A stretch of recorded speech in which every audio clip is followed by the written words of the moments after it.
Hello and welcome to Famous Gays and Lesbians, alleged and otherwise. I'm your host, Thomas Connolly, and I happen to be a gay actor living in the gayest city of them all, West Hollywood, California. Now, you have tuned in to part 2 of the Roy Cohn story. Now, Roy Cohn was a high-powered attorney who hooked up with Joseph McCarthy in the 1950s and co-created and founded the Lavender Scare movement. Now, the goal of the Lavender Scare movement was to fire all homosexuals working for the federal government. Can you believe how absurd and ridiculous that sounds? But Roy Cohn got President Dwight D. Eisenhower on April 27th, 1953, to sign an executive order 10450, which did exactly this. Yes, this executive order banned any homosexual from working in the federal government and fired over 5,000 suspected homosexuals based on innuendo, rumor, and gossip. Did you know that such a discriminatory law was on the books in our country from 1953 until 1995, when President Bill Clinton signed the executive order Don't Ask, Don't Tell Act? Now, as we went over in part 1, Joseph McCarthy and Roy Cohn both engineered the Red Scare movement along with this Lavender Scare one too. And by the end of the 1950s, they were pretty much over. They're now seen as nothing more than a disgusting and embarrassing footnote in the history of our country. And to think that a gay man was instrumental in creating both of them, Roy Cohn. Now, Roy Cohn emerged as a high-powered, successful attorney in New York City, the Big Apple. He was known for his litigious, combative, aggressive style. Some of Roy Cohn's more famous clients were Steve Rubell of Studio 54 fame, Roger Stone, future crony of Donald Trump, and Leona Helmsley, Queen of Mean and hotel mogul. But arguably his most famous client was the former disgraced, twice impeached, insurrectionist inciting president, Mr. Donald J. Trump. In 1971, the Justice Department sued Donald Trump in violation of the Fair Housing Act. And who else than Roy Cohn was his lawyer? The Justice Department was essentially calling Donald J. Trump a racist because he denied tenancy rights to African Americans in all his properties.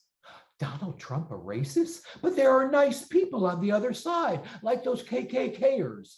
Well, as represented by Roy Cohn, Donald Trump lost the case, and he was mandated by the Court of New York to send a bi-weekly list of vacancies to the New York Urban League, which, of course, Donald Trump never did.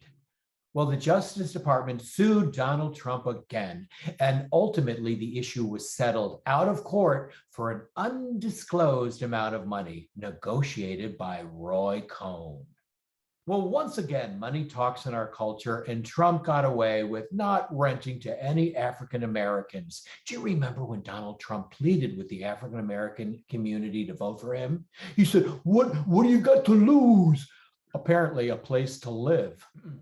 It was also alleged that Roy Cohn used his influence to get convicted felon mobsters John Cody and Paul Castellanos to illegally acquire the concrete which was used to build the infamous Trump Tower, home to Donald and Melania. My mother always told me it's good to have mafia connections.